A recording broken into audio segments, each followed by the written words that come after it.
Hello everybody! How you guys doing? Is there room in this closet to start some seeds? Oh man! No, there is not. Alright guys, we're gonna go over what I'm going to be doing to start my giant pumpkin seeds. And I know there's a lot of videos out there already about starting giant pumpkin seeds, but I'm gonna try to cover things that maybe people didn't talk about as much, or just how I'm going to be doing it this year, because this is going to be the start of my 2025 grow.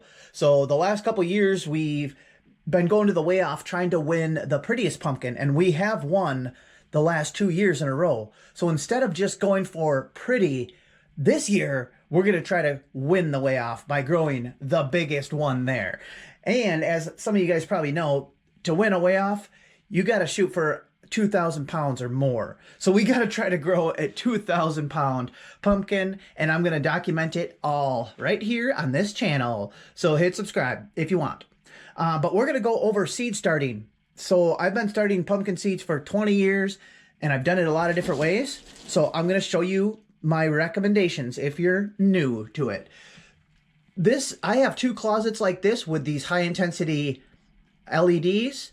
Not good for seed starting. Too intense. So bye-bye. You stay in there, which is fine because that's got too much stuff in it anyway. So what I do is I set up a temporary spot. So right outside the closet here, I'm going to hang a light. So let's talk about lights. Okay, so let's take a look at the fixture that I'm going to be using, and I'll go over a couple options. There's so many different options, but if we're talking about fluorescence, I'll point this out. So this is a T5 fixture. So here, let me move this for a second. This has the really skinny, kind of high output, intense fluorescent bulb. So I guess this would be like a high intensity output fluorescent. So this is an actual grow fixture. It's big and heavy and bulky. So I hang it from the ceiling. So I got hooks already. I've put it here before, actually, years ago. So I already have hooks up there, and I'll make it adjustable so we can lower it way down. Because part of the trick with fluorescents is you keep them really close to the plants as long as they're not too hot. And these T5s do build up some heat, mostly on the edges here. You'll notice even if you're using the normal shop light fixtures, we'll talk about them, they don't produce hardly any heat, just a little at the ends. But this fixture gets pretty hot because this has got 8 48-inch compact T5s. And so let's talk about the spectrum of your fluorescent bulbs quick, because you can use just normal, like you can go to Menards and get a normal shop light fixture. They're only like 20 bucks. You can get one that holds 2 bulbs. Otherwise, there's them bigger ones that people use in their garages that hold 4. And you can literally just buy the cool white bulbs, and they'll work great. So the reason you want the cool white is because of the spectrum that they put out. So they call it the Kelvin, they'll call it K. So you'll see like 4100K or 3000K. The bigger the number, the more blue spectrum that is being emitted. So you want that number to be higher. So the cool white fluorescent bulbs are usually, I think, like 4100 Kelvin, which is fine. These are probably higher. I think I bought these. These are 6500K. So these are definitely in that blue spectrum for seed starting. That blue spectrum is really good for leaf and stem development and seedling growth, you know. So some of the more red spectrums you get into when you're like flowering plants, but we're not flowering, we're seed starting. So yeah, you could literally go to Menards and get one of the long fixtures that holds the T8 bulbs. Them bigger round ones are called T8s. So that's what more people are probably familiar with. They're like this big around, like we're in the ceilings at your school, or my school anyway. And most garages and stuff. So they work great. Just get the cool white, and they do have ones made for plants, but they'll charge you like 3 times the amount. But you can go that route. The trick with them is you can literally put them about this high above your pots. Always just keep them only about 2 inches above your plants. So even when they sprout, just raise the light up a little bit. Just keep it a couple inches, because the light does not penetrate very far. It does more on these T5s, but the T8s, you want to keep them really close, especially if you're also trying to use the warmth of the light to help germinate the seeds. So let's get into that next, because that is the other important aspect. Because what we're doing is we're going to test sprout some seeds, because we're going to be setting up a new setup here. And if you guys set up a new setup, you want to test sprout before you germinate your expensive or really important giant pumpkin seeds that you don't want to waste. So it's good to get your setup set up early, like now, and then start doing a couple test sproutings of just some random pumpkin seeds or something, or go buy a $3 packet, you know. So, and make sure you're all dialed in, so when you're ready to start your really important seeds, you don't mess it up. All right, let me hang this light and let's talk about the warmth of the seeds. Okay, we got the light ready to string up. So I have these kind of cool, these always come with grow lights when you buy them. It's like a little ratcheting rope. So see, you can just pull on this end and watch. And then it'll lock. So it's really easy to lower just the same. I would think they might have them at Menards or something for a different purpose, but that's what I'm using. So see, we can keep the light really low like this. I'm not sure why I had it so far away from the wall. I haven't grown in seed started in this spot for many years. That'll be fine though. This is in an extra room that I don't use for much, so it'll be fine. Okay, and then what we do next is, well, we should probably test the light, make sure it still works. We're gonna want some trays. Yeah, let's go ahead and plug the light in also. Yeah, we want to be able to water our pots, and we don't want the water to go into the carpet, of course. Okay, let's plug her in. All right. In this case, this one has 4 separate switches to control the sets of 2 of each. So there we go. I would start, the pots are going to be about this tall. I'll probably even lower it a little bit, but to work on everything, we will actually raise it up a little bit. So, ooh, that's nice. Okay, yeah, this is great. I could start a lot of seeds under here. Maybe I was starting even more seeds on the edges, because see, the light comes out pretty far for starting easy little stuff, you know. So, okay, the next most important thing is I'm going to be using heat mats for bottom heat to start the seeds. So I have one of these. These are on Amazon. They're actually really affordable. I'd have to check what they cost, but they don't cost that much. I want to say I got this little one. Here's a little strip. I think I got that for like $8.99 one time. It might have been on sale. I'll have to bend it open, but they're the same brand here, I think. Yep. They come in all different sizes, and they're made for seed starting. So they're waterproof, so it doesn't matter if you get water on them, because it's important to get some heat to your seed pots, to get them to pop up quick, and so they don't get, you know, end up rotting out or something. So you can use the light itself as your heat source. So if you don't want to get bottom heat going, if you don't have mats or just don't want to do that, you can lower your light way down and use the light as the heat.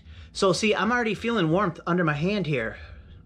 So, especially with these T5 bulbs, but you'll get a little warmth from T8 also if you drop them all the way down. But what you can do then is, where did I put it? So that's another reason that it'd be good to get this set up early and test out, you know, how warm your soil's getting in some test pots.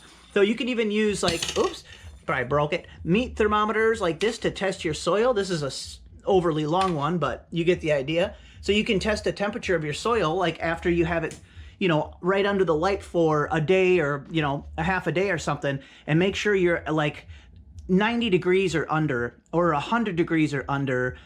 You don't want to go anything over 100, but seeds can really sprout fast when it's about 90 to 100. But you might be safer in like the 80, 85 range. So because you don't want to cook them. I've cooked seeds before. If they get over like 105, they can start cooking. Then that's not fun. Okay, so like we talked about, we're gonna do bottom heat and top heat. If you think your bottom heat's too warm, you can either do bigger pots, because this will cool less if it's a taller, bigger pot, or you can put a layer of something over here.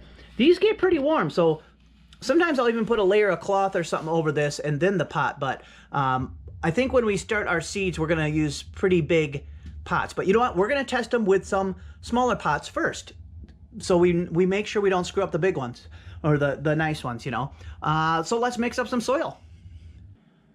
Alrighty, let's mix up some soil. So I'm gonna be using potting mix and seed starting mix. So let's go over the difference here. Potting mix, of course, if it has the word mix instead of soil, that means it's soil-less. It doesn't have any soil. So this doesn't have any dirt or soil in it. This is all most likely peat and bark, sometimes cocoa coir and perlite and stuff like that. So it's soilless. This is soilless also. So you want the ones that end with the word mix. The reason I'm using some of each is this stuff is really gentle. Like the potting or seed starting mix doesn't have very much nutrients. These are big seeds with big leaves quickly, so we want to give them a little extra oomph. So we're going to use some regular potting mix. But if you were to use just this, which I've done and it works, sometimes it'll burn the leaves a little if it's a little too much nutrients. So the best is to mix them. So let's do it. Okay, let's put them into this bin to mix them, and then we're going to add some moisture because it's easier to add your moisture before you put it in the pots. Is that enough? Yeah, that's enough for now. Okay. Oh yeah, I can see all the bark and the time release fertilizer. Yeah, there's definitely bark in here. Oh, cool. It looked like the seed starting mix was mostly peat, and this potting mix looks like it's a lot more bark or cocoa coir. I could see other stuff in here. So, that's enough for now. Okay, yeah, this is pretty dry, so let's just mix it around a little bit. And I'm going to use water from my fish tank. If you guys are into houseplants and plants, get yourself a fish tank. Oh my gosh, you end up taking good care of your fish tank by constantly stealing the water out of it because you have to put fresh water in the tank. So the fish stay happy, and fish tank water is so awesome. It's really gentle, but it's got all kinds of nutrients in it. So we're going to let that soak in. We're going to be soaking a few seeds too. We're going to do a test. We're going to do two different things. So here, let me put some of this fish tank water in a cup here. See? And let's put it on the heat pad. And we're going to throw 3 seeds in it. We're going to start 6 seeds. These are from my Howard Dill Award winner, the 492 from last year. You can watch all the videos of us taking it to the weigh off and all that. I haven't test sprouted any of these yet, so we have to test them anyway. So let's put 3 of these in the water to soak. We're going to soak them for, you could do 3 to 6 hours. Some people do 12 hours.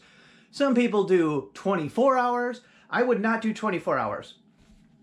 Do 3 to 12 hours. If your seed happens to have a white tip on it, some seeds have, the lighting's weird.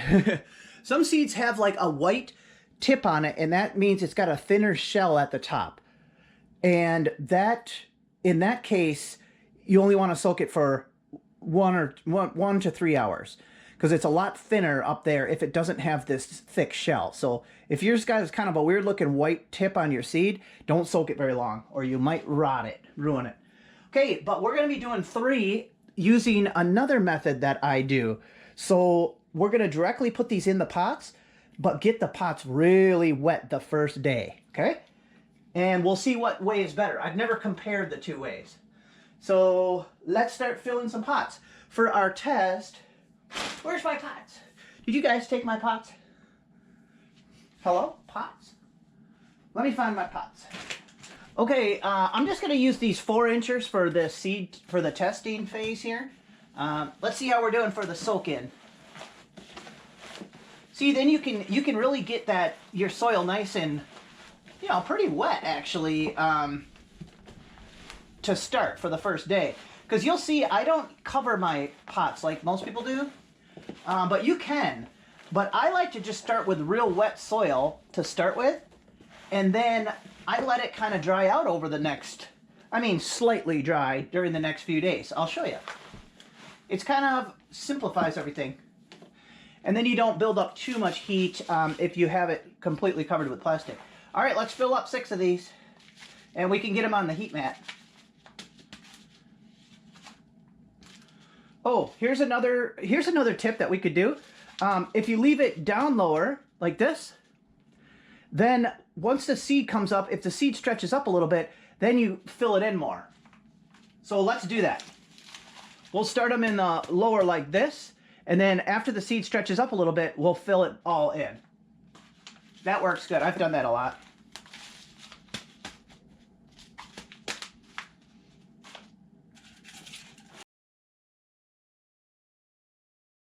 Okay, there we go.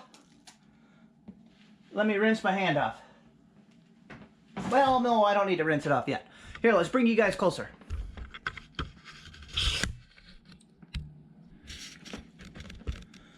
Okay, so we're gonna soak.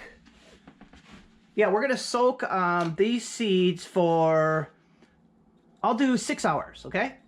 We'll do 6 hours soaking, but the other 3, these closer 3, let's just go ahead and plant. You'll see a lot of people sand the edges of the seed. You definitely can if you want, but you don't have to. And here's another myth that people used to always think. The root's going to come out of the pointy end, of course, the taproot. So people, and myself included, used to always stick them straight down like that. See? Like just stick them straight down like that.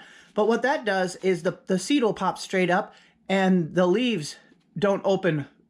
It can't pop the shell off very easily. That's why a lot of people sand them.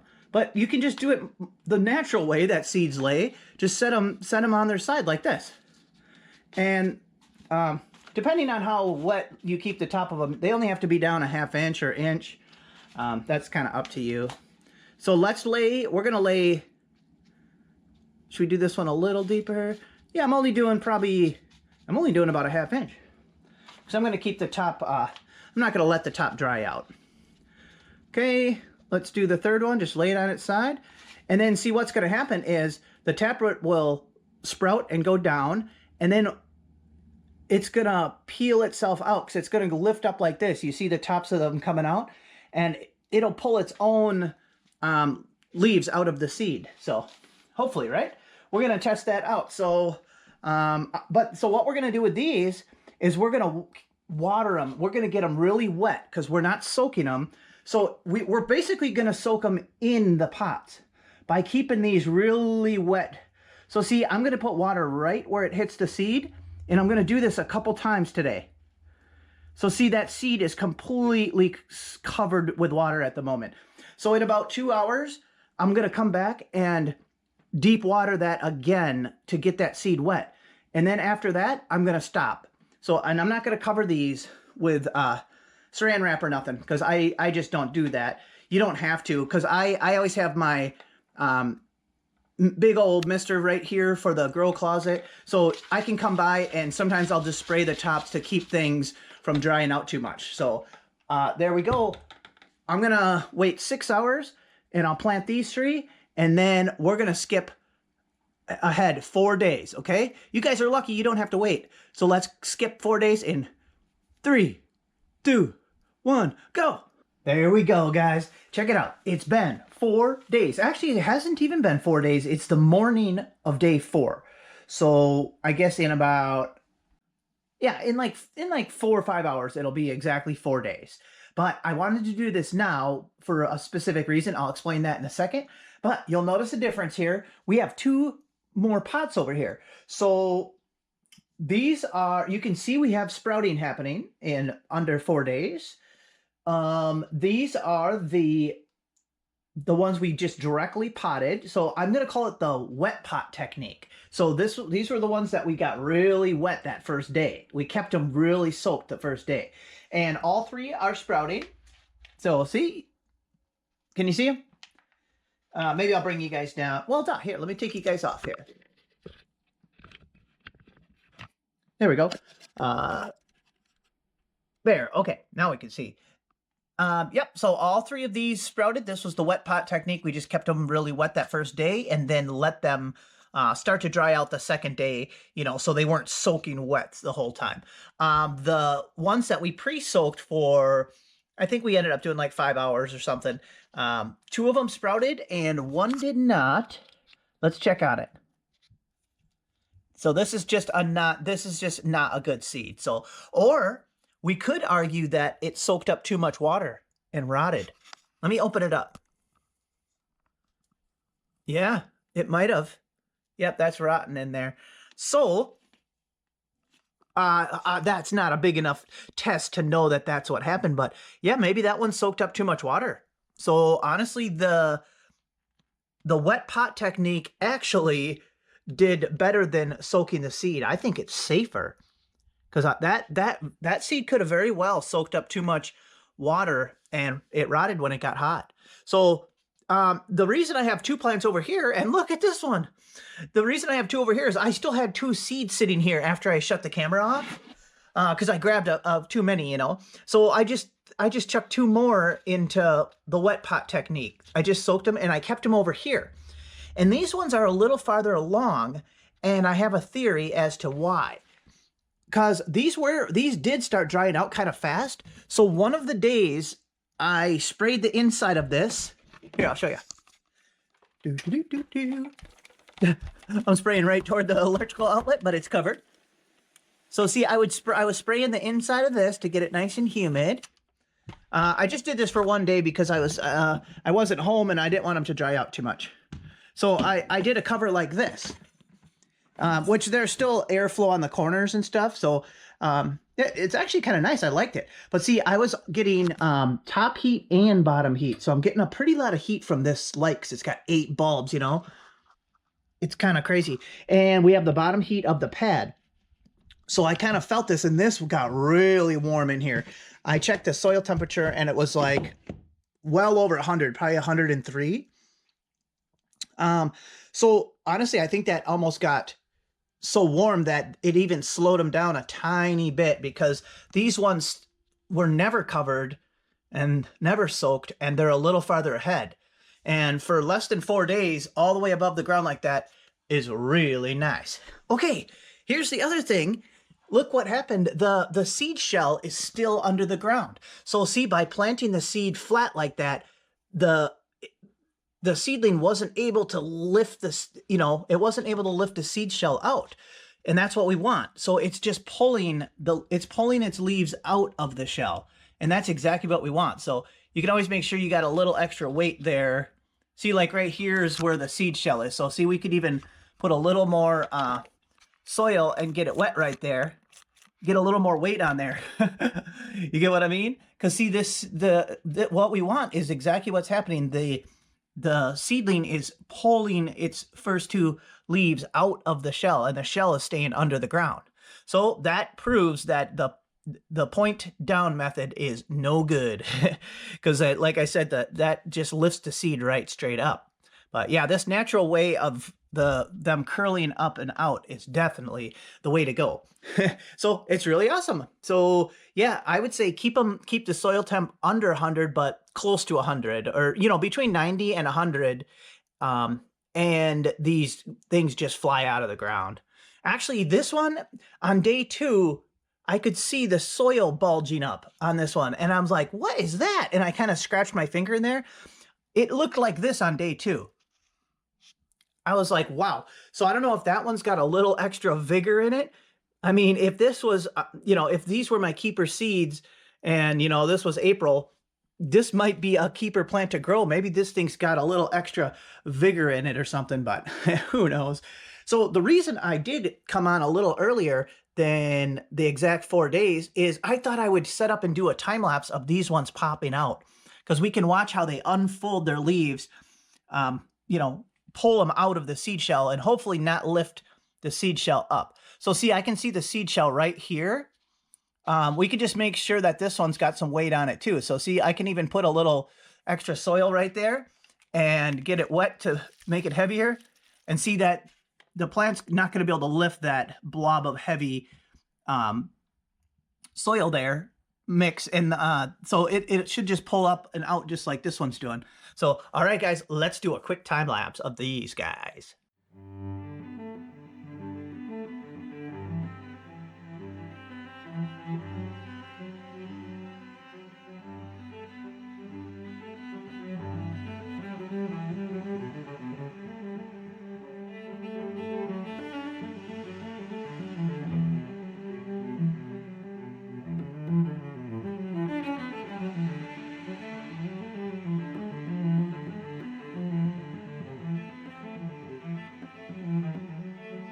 Alrighty, there we go. I hope that time lapse turned out good. Yeah, look, all the seed shells are still down in the soil.